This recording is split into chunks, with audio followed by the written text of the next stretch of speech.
Good morning. Our topic for today will be our absolute value transformation, or what I usually call it the V function. First of all, let us see our graphic organizer first. So this is a V function. It can go up if it's positive. It can go down if it's negative. It can also go vertical stretch, horizontal stretch. The vertex of this V function can move left or right. It can also move up or down. And in our TI-84 calculator, the function will be press math, press num, and press number 1 for absolute value. So let's go to our first problem. It says here, consider the graph of the function -3 absolute value of x. What will be the effect on the graph if that -3 is replaced by 3? So as we may see, the the uh, the sign just changed from negative to positive, but the numbers are still the same. So again, that will be y equals -3 to the x, -3 absolute value of x, to y is equal to +3 absolute value of x. And as we will see a while ago, that only means that should it be going down, then this time it will be opening up in here. So we're imagining it to be the following. -3 absolute value of x should be something like a V going down, and 3 absolute value of x should be a graph going up. We can verify it in our calculator in here. This time we're going to use our TI-84 calculator. Let's go this time to y equals. Under y1, I'll put in the following first. It will be -3. So again, I made use of the negative. That's the bottom negative sign with the parenthesis. Again, for our absolute value, that will be press math, press num, you go right, and then press number 1 or press enter for it, right? And then type in x for that case. Now, in order to go to y2, I'll go down, and I'll put in here 3 absolute value once again, which is math. Press right for num, press number 1 or enter for absolute value, and I'll put x. Now after this, I'll be graphing them to compare these two functions. So the one in blue is my -3 absolute value of x, and the one in red is my +3 absolute value of x in this case. And in mathematical case or geometric sense, that would be called a reflection along the x-axis, because along the x-axis, it looks like a mirror reflection of each other. On our second question, it says, what impact does a value of a have on the graph of the function y equals, or f of x equals a absolute value of x plus 6 minus 8 if the value of a changes from 2 to 1/2? So in this case, our first function, let's call it f1 of x, is equal to a being 2, absolute value of x plus 6 minus 8. And my second function, f of 2, will be the following. F of 2 will be 1/2 instead of 2, still value of x plus 6, still minus 8 outside. So in this case, everything is the same except the value of a in here. Going back to our graph transformation, we're looking for the a value in here. So as we may see, our a value a while ago changed from 2 to 1/2. In that case, from vertical stretch, it became a horizontal stretch.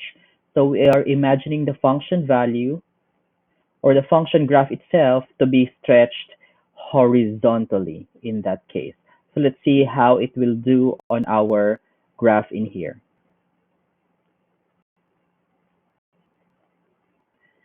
So in this case, we are imagining that if the graph of f1x should be a V like that one, then the graph of f2 of x should be something that should be wider than that one. So that means it will stretch it horizontally. And let's see how it looks like on our TI-84 calculator.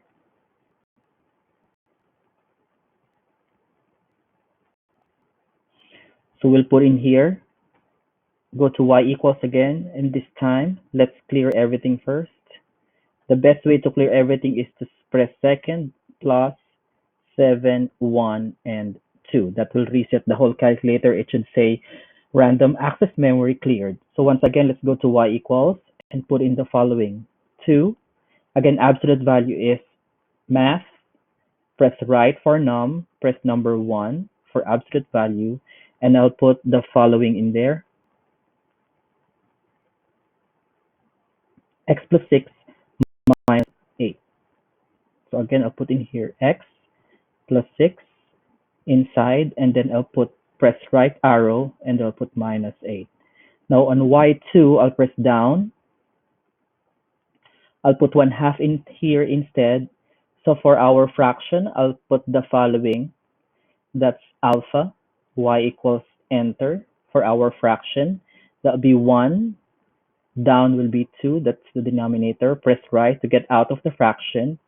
Our absolute value is math. Press num, press number 1, and I'll put the same numbers or expressions in there. X plus 6, and then outside I'll press right, and then minus 8. Let's see how the graph looks like.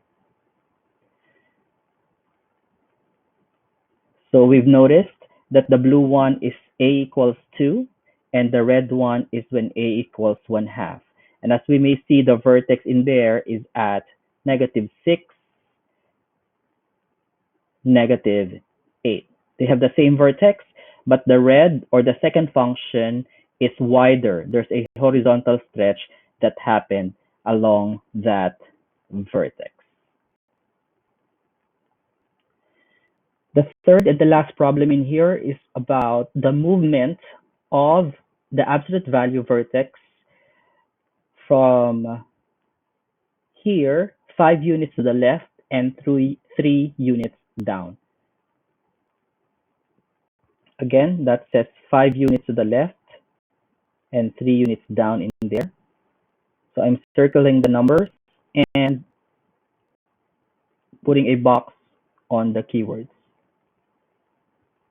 Again, our question is, what is the resulting equation? Going back to our graph transformation, so if we want to move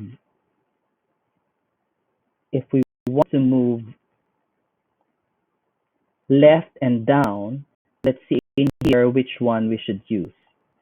So it says if you want to move left, then it should be a positive on the B.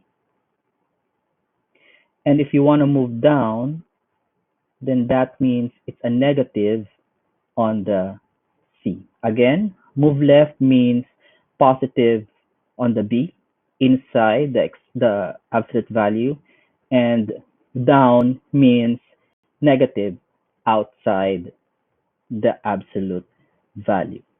Going back to our problem, then that should be the following.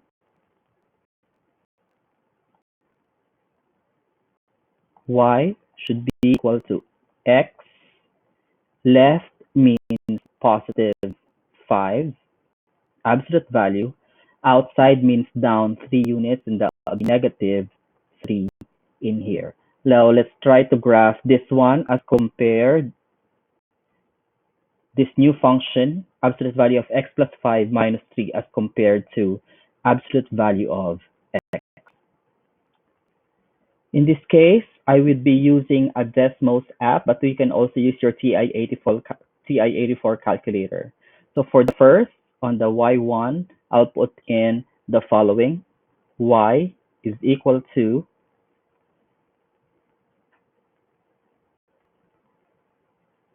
I'll be using the keyboard for our Desmos, and I'll choose this absolute value.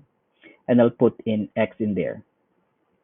Then I'll click on the plus and I'll create another function. I'll put in here the following: y is equal to absolute value once again, this time x minus, I'm sorry, that should be x plus 5 minus 3. So I'll press right to get out of the absolute value and I'll put minus 3. Now I will see on my graph in here. I can zoom in or zoom out of my graph and see it from here. The red one is my absolute value of x with a vertex at 0, 0, and the blue one, my new function, has a vertex at -5, -3. So that means from 0, 0 to -5, -3 will be 5 units left and 3 units down. Once again, let's go back to our summary for our absolute value graph transformation.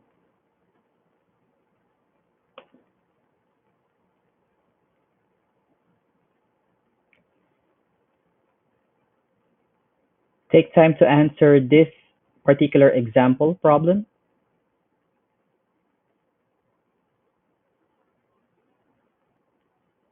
And the answer for this problem will be the function will move left 7 units. The vertex of the function, absolute value function, will move left 7 units. Let me know if you have any questions about this topic about absolute value function transformation. And as always, tell me QUAN-do. You can do math.